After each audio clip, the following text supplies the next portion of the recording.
بسم اللہ الرحمن الرحیم۔ السلام علیکم دوستو، آج میں آپ کے لیے ایک انتہائی دلچسپ اور سبق آموز کہانی لے کے آئی ہوں۔ لیکن کہانی شروع کرنے سے پہلے آپ دوستوں سے گزارش ہے، اگر آپ میرے چینل پر نئے ہیں تو میری حوصلہ افزائی کے لیے میرے چینل کو سبسکرائب کر لیں اور بیل آئیکن کو بھی دبا دیں تاکہ دلچسپ اور بہترین کہانیوں کا سلسلہ آپ کو بر وقت ملتا رہے۔ دوستو، آج کی کہانی ایک بزرگ حضرت کی زبانی ہے جو اپنی زندگی میں دیکھے جانے والے قصے کے متعلق بیان کرتے ہیں۔ آج یہ قصہ آپ کی نظر کرتی ہوں۔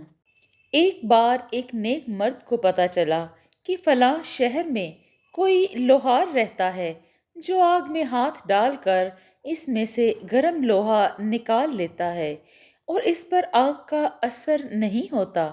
وہ شخص اس شہر میں پہنچا اور لوہار کا پتہ پوچھ کر اس کے پاس گیا۔ اس نے دیکھا کہ لوہار پر واقعی آگ کا اثر نہیں ہوتا۔ جب لوہار اپنے کام سے فارغ ہو چکا تو اس نے کہا، میں آج رات تیرا مہمان بننا چاہتا ہوں۔ اسے گھر لے گیا۔ وہ شخص اسے گھر لے گیا اور اس کے ساتھ کھانا کھایا۔ دونوں ایک ہی جگہ سوئے، مگر اس نے لوہار کو خاص طور پر نماز پڑھتے یا عبادت کرتے نہیں دیکھا۔ دوسری اور تیسری رات بھی اس شخص نے وہیں گزاری اور یہی دیکھا کہ وہ فرض اور سنت کے سوا کچھ نہیں پڑھتا۔ بھائی، میں نے سنا ہے کہ خدا نے تجھے ایک کرامت دی ہے اور اس کا تجربہ بھی میں نے کیا ہے۔ پھر تیری عبادت پر غور کیا تو اس میں کوئی ایسی بات نظر نہیں آئی مجھے جو اس کرامت کا سبب ہو۔ بتا، یہ کرامت تجھے کیسے حاصل ہوئی؟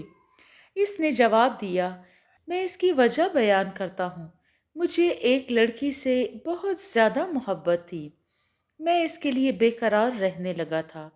میں نے اسے اپنے جال میں لانے کی کوشش کی لیکن ناکام رہا۔ وہ بڑی پرہیزگار اور خدا سے ڈرنے والی تھی۔ 1 سال کے بعد قحط پڑا، لوگ بھوک سے مرنے لگے، تکلیفوں میں مبتلا اور بیماریوں میں موت پہ موت واقع ہونے لگی۔ ایک دن میں بیٹھا ہوا تھا کہ کسی نے دروازہ کھٹکھٹایا۔ باہر نکل کر دیکھا تو وہی لڑکی تھی۔ اس نے کہا، مجھے بھوک نے سخت پریشان کیا ہے، مجھے کچھ کھانے کو دے دو۔ میں نے جواب دیا، تجھے معلوم ہے کہ میں تجھ پہ عاشق ہوں اور تیری وجہ سے کیا کیا تکلیفیں برداشت کی ہیں، اور جب تک تو میری خواہش پوری نہ کرے گی میں تجھے کچھ بھی کھانے کو نہ دوں گا۔ اس نے جواب دیا، گناہ کر کے منہ کالا کروں، اس سے بہتر ہے موت کو اپنے گلے لگا لوں۔ یہ کہہ کر وہ چلی گئی اور 2 دن کے بعد پھر آئی اور وہی کہا جو اس نے پہلے کہا تھا۔ میں نے بھی وہی جواب دیا۔ وہ مکان کے اندر آ کر بیٹھ گئی۔ اس کی آنکھوں میں آنسو بھرے ہوئے تھے۔ اس نے کہا، خدا کے واسطے مجھے کھانا کھلا دے۔ میں نے کہا، جب تک تو میری خواہش پوری نہیں کرے گی ہرگز کھانا نہیں کھلاؤں گا۔ اس نے جواب دیا، خدا کے عذاب سے موت بہتر ہے، اور وہ اٹھ کر چلی گئی۔ 2 دن کے بعد اس نے پھر آ کر دروازہ کھٹکھٹایا۔ میں نے نکل کے دیکھا کہ مارے بھوک کے اس کی آواز نہ نکلتی تھی۔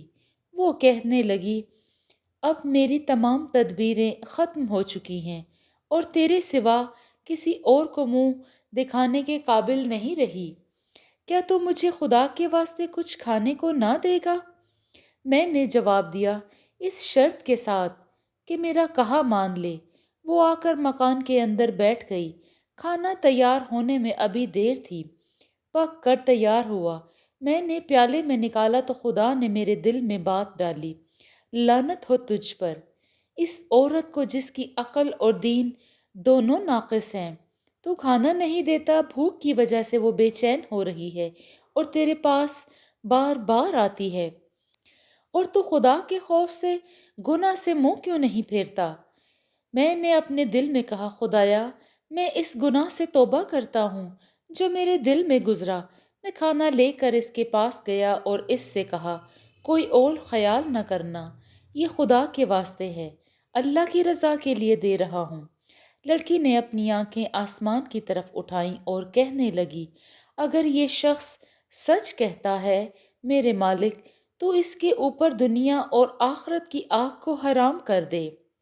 لوہار بولا، میں اس کے پاس سے اٹھ کر اپنی بھٹی کے پاس گیا۔ یہ سردی کا زمانہ تھا جو سخت پڑ رہی تھی۔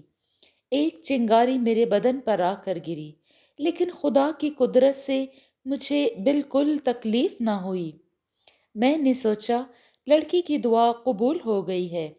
یہ سوچ کر وہ چنگاری میں نے ہاتھ میں اٹھا لی۔ ہاتھ بھی نہ جلا۔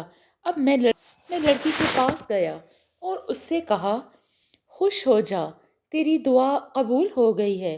لڑکی نے نوالا اپنے ہاتھوں سے رکھ دیا اور کہنے لگی، خدایا، جس طرح تو نے میری دعا اس کے متعلق قبول کر لی ہے، اسی طرح اب میری روح بھی قبض کر لے۔